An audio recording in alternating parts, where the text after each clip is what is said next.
I shall pass this way but once. Any good, therefore, that I can do, or any kindness that I can show to any human being, let me do it now. Let me not defer nor neglect it, for I shall not pass this way again. Use what language you will, said Ralph Waldo Emerson. You can never say anything but what you are. When we are not engaged in thinking about some definite problem, we usually spend about 95% of our time thinking about ourselves. One of the most neglected virtues of our daily existence is appreciation. What applies to professionals applies doubly to workers in offices, shops and factories, and our families and friends. In our interpersonal relations, we should never forget that all our associates are human beings and hunger for appreciation. It is the legal tender that all souls enjoy. Try leaving a friendly trail of little sparks of gratitude on your daily trips. You will be surprised how they will set small flames of friendship that will be rose beacons on your next visit. Hurting people not only does not change them, it is never called for. Emerson said, "Every man I meet is my superior in some way. In that, I learn of him." Let's cease thinking of our accomplishments, our wants. Let's try to figure out the other person's good points. Then forget flattery. Give honest, sincere appreciation. Be hearty in your approbation and lavish in your praise, and people will cherish your words and treasure them and repeat them over a lifetime. Repeat them years after you have forgotten them. He who can do this has the whole world with him. He who cannot walks a lonely way. Every act you have ever performed since the day you were born was performed because you wanted something.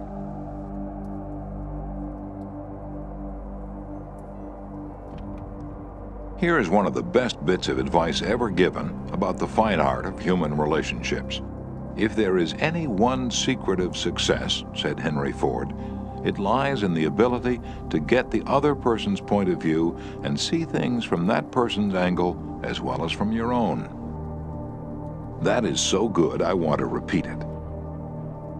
If there is any one secret of success, it lies in the ability to get the other person's point of view and see things from that person's angle as well as from your own.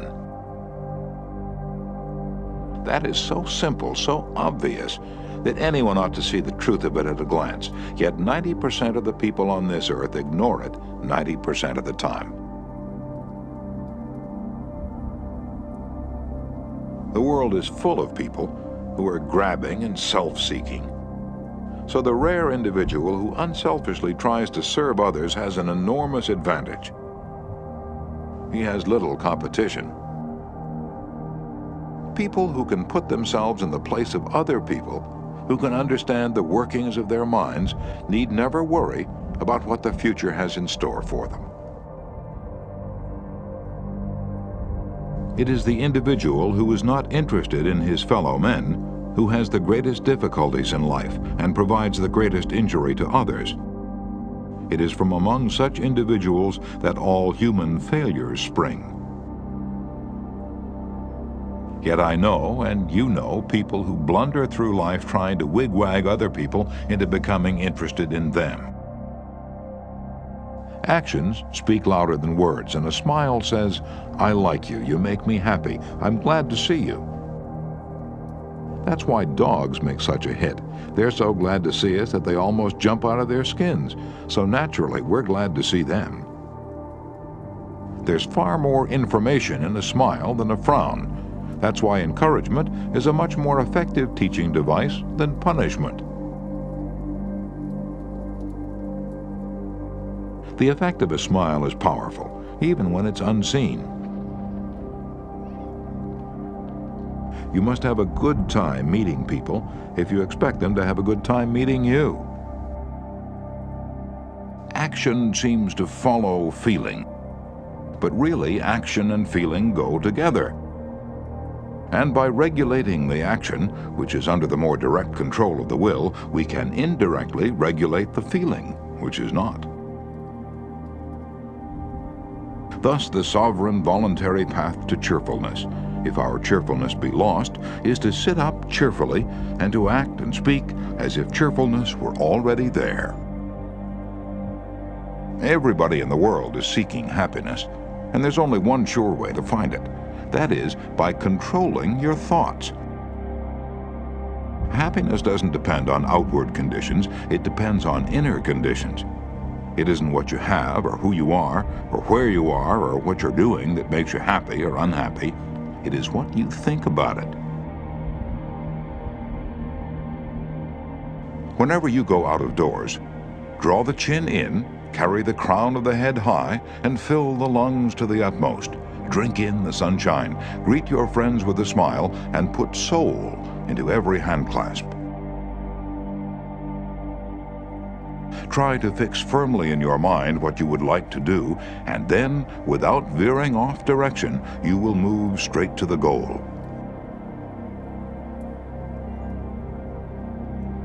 Keep your mind on the great and splendid things you would like to do, and then, as the days go gliding away, you will find yourself unconsciously seizing upon the opportunities that are required for the fulfillment of your desire. Picture in your mind the able, earnest, useful person you desire to be, and the thought you hold is hourly transforming you into that particular individual. Thought is supreme. Preserve a right mental attitude, the attitude of courage, frankness, and good cheer. To think rightly is to create. We become like that on which our hearts are fixed. Your smile is a messenger of your goodwill. Your smile brightens the lives of all who see it. To someone who has seen a dozen people frown, scowl, or turn their faces away, your smile is like the sun breaking through the clouds. Especially when that someone is under pressure from his bosses, his customers, his teachers, or parents, or children, a smile can help him realize that all is not hopeless, that there is joy in the world. It costs nothing but creates much. It enriches those who receive without impoverishing those who give. It happens in a flash, and the memory of it sometimes lasts forever. None are so rich they can get along without it, and none so poor but are richer for its benefits. It creates happiness in the home, fosters goodwill in the business, and is the countersign of friends. It is rest to the weary, daylight to the discouraged, sunshine to the sad, and nature's best antidote for trouble. Yet it cannot be bought, begged, borrowed, or stolen. For it is something that is no earthly good to anybody until it is given away. Nobody needs a smile so much as those who have none left to give.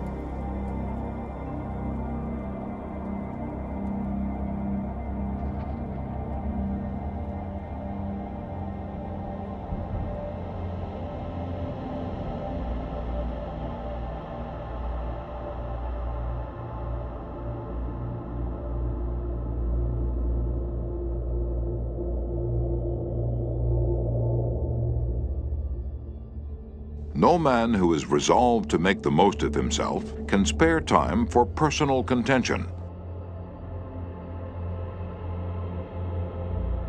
Still less can he afford to take the consequences, including the vitiation of his temper and the loss of self-control. Yield larger things to which you show no more than equal rights, and yield lesser ones, though clearly your own. Better give our path to a dog than be bitten by him in contesting for the right. Even killing the dog would not cure the bite. And the way to develop the best that is in a person is by appreciation and encouragement. there's only one way under high heaven to get the best of an argument, and that is to avoid it.